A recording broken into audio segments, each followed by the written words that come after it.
আপনাকেও বাঁচাবার জন্য জান প্রাণ দিয়ে চেষ্টা চালাবে। চালাবে কি চালাবে না? চালাবে। আজকে তো ভাই ভাই শুধু অশান্তি, আর শুধু অশান্তি নয়, একটা ভাই আর একটা ভাইয়ের কি করে ক্ষতি করা যায় এই ধান্দাতে ঘুরছি আমরা। ঘুরছি কি করছি না? একটা কথা বলছি শুনুন, পরের ক্ষতি করার চেষ্টা করলে নিজেই ফাঁদে পড়ে যাবে। তার অনেক প্রমাণ আছে, অনেক। একটা লোক দুই ভাই, তার ভালো করে শুনবেন, একটা লোকেরা দুই ভাই, তার দুই ভাই দুটো গাই গরু পুষেছে বাড়িতে দুধ খাওয়ার জন্য। তা ওর যে বড় ভাই, ওর বড় ভাইয়ের গরুটা দুধ হয় প্রতিদিন 15 কেজি। গোয়ালা বুঝেন তো, যে দুধ বিক্রি যে কেনে গোয়ালা, ওই গোয়ালা প্রতিদিন দুধ কেনে 15 কেজি করে দুধ হয়। আর ওর ছোট ভাইয়ের গরুটার দুধ হয় 3 কেজি 3.5 কেজি। আর মেয়েদের মন তো খুব মানে বিষাক্ত মন। তো ছোট ভাইয়ের বউটা ওর স্বামীকে বলছে, তুমি মসজিদে নামাজ পড়তে যাচ্ছ, এত একটু দোয়া করতে পারছো না যাতে তোমার বড় ভাইয়ের গরুটা মরে যায়? কেমন দেখুন মহিলারা কেমন। তো হচ্ছে কেন এরকম দোয়া করবো? হচ্ছে পাশাপাশি গোয়াল ঘর, ওদের 15 কেজি হয়, আমাদের 3 কেজি হয়, আমার খুব হিংসা হয়, ওই জন্য যাতে ওদেরটা মরে যায়।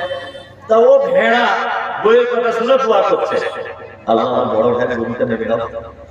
আচ্ছা বলুন তো, যে কোনো দোয়া কবুল হয়? হবে না। এই দোয়া কবুল হওয়া সম্ভব নয়। তাই 10 দিন পরে ওর বউ আবার বলছে খুব রেগে গিয়ে, তুমি কেমন নামাজি হ্যাঁ, যে দোয়া করে একটা গরু মারতে পারছো না? তখন লোকটা আফসোস করে ফজরের নামাজ পড়ে জিদ করে বসে বলছে, আল্লাহ যেমন হোক করে আমার বড় ভাইয়ের গরু মেরে দাও, আমার বইয়ের জন্য আর থাকতে পারছি না।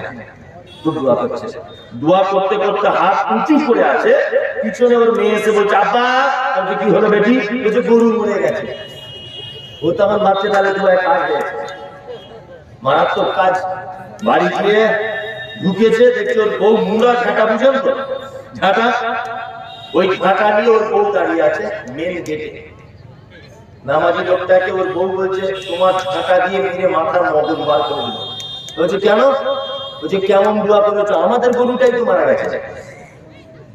তখন লোকটা বলছে, ওরে দোয়া ঠিক কবুল হয়েছে, আসলে ফেরেশতারা গোয়াল ঘর চিনতে ভুল করেছে, আমাদের গোয়াল ঘরে ভুল করে ঢুকে গেছে, ঢোকার কথা বড় ভাইদের গোয়াল। তার মানে ঘটনা ওটা নয়, ঘটনা হচ্ছে তুমি অপরের ক্ষতি চেয়েছো, তোমার নিজের ক্ষতি হয়েছে। কি বললাম বুঝলেন? আপনি যদি কারোর জন্য ভালো কিছু কামনা করেন, আপনার ভালো হবে কার তরফ থেকে? আল্লাহর তরফ থেকে। আপনি যদি কারোর বেটা বেটির জন্য, কোন লোকের জন্য যদি খারাপ কামনা করেন, খারাপটা ঘুরিয়ে আসবে কার কাছে? তোমার কাছেই। তার মানে লস না লাভ? লস। 4 নম্বরে আল্লাহ বলছেন, সারা পৃথিবীতে যত প্রেম আর ভালোবাসা আছে, তার 4 নম্বরে আছে তোমার বিবি হলো তোমার মহাব্বতের জিনিস।